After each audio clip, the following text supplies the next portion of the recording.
maamulka golaha deegaanka ee degmadaasi Ceelifan ayaa si rasmi ah soo gabagabeeyay kalfadhiin muddo uga socday golahaasi deegaanka ee degmadaasi Ceelifan ee gobolkaasi Sanaag waxaana kalfadhigan badi xaadir ahaayeen xildhibaanada golaha deegaanka ee degmadaasi Ceelifan waxaana ka soo qayb galay marti sharaf kale oo dhageysanayay go'aamadii ka soo baxay kalfadhigan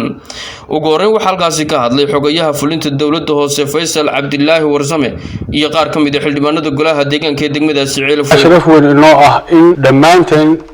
halkan aynu ku soo xidhnay kalfadhigii golaha deegaanka degmada Ceelifan kaasi oo inoo soo bilowday 19 bishii koowaad 2020 qodobada ahmiyadda ugu weyn ee aynu kalfadhigeena iskula qaadanay waxa ka mid ah number 1 adkeynta iyo xoojinta nabadgelyada hore beeluhu ay u gaareen Ceelifan iyo sidoo kale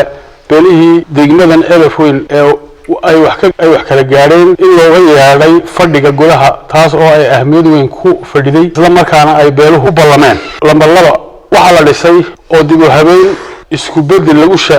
lagu sameeyay guddi hoosaadiyadii waaxaha kala duwan ee golaha deegaanka degmada Ceelifan number 3 dardargelinta cashuuraha kala duwan ee degmada ayaa la isla qaatay waxaana loo saaray guddi qiimeyn ku sameynaysa tacriifada cashuurta degmada Ceelifan waxa la go'aamiyay in toddobaadkiiba hal mar oo la nadaafadeed la sameeyo iyadoo la kaashanayo bulshada degmada goobaha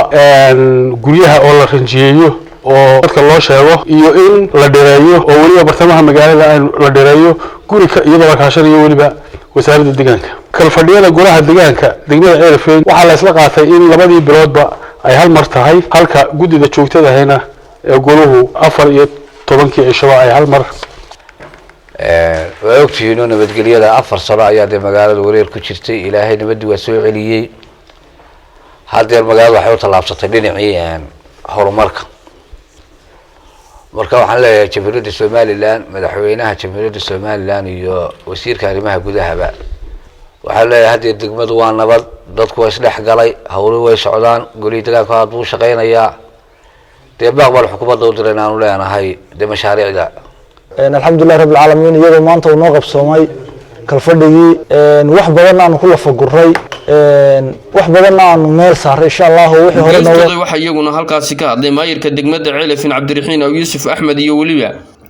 waliba maayirku xigeenka degmadaasi Ceelifan Maxamed Jaamac Liibaan shacabka qaatay ee gartay nabadgelyada iyadoon cid ku qasbayn nabadgelyada ka qayb qaatay ee xasiliyay ee meel dhigay waxaan leenahay shacabku aad iyo aad ugu mahadsan yahay nabadgelyadaas ina dhaqda nabadgelyadaas aynu balaalay inoo ah iyada horumar leh iyada wax qabad leh iyada guul iyo gobonimo leh waxaan leenahay adkeeya sida u sii u haysay nabadgelyada u adkeysay shacabka halka laga sii adkeeyo goluhu arintan uu qabtay waajibkii golonimo ee lagu lahaa in ummaddu u fakaraan inay u shuraan danaha degmada go'aano qurux badan ka soo saareen insha Allah ta'ala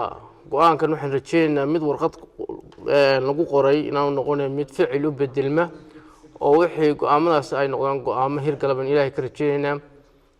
xildhibaanaduna sidaas ay ku ballan qaadeen waana ku mahadsan yihiin golahayga deegaanku ee degmada Ceelifan aan magacooda ku hadlay anagu wixii xil naga saaran arrinka diyaar baan u nahay waana u guntanaynaa waana isla qaadanay inaan u guntano waa Maxamed Suuta telefishinka qaranka Jamhuuriyadda Soomaaliland Ceelifan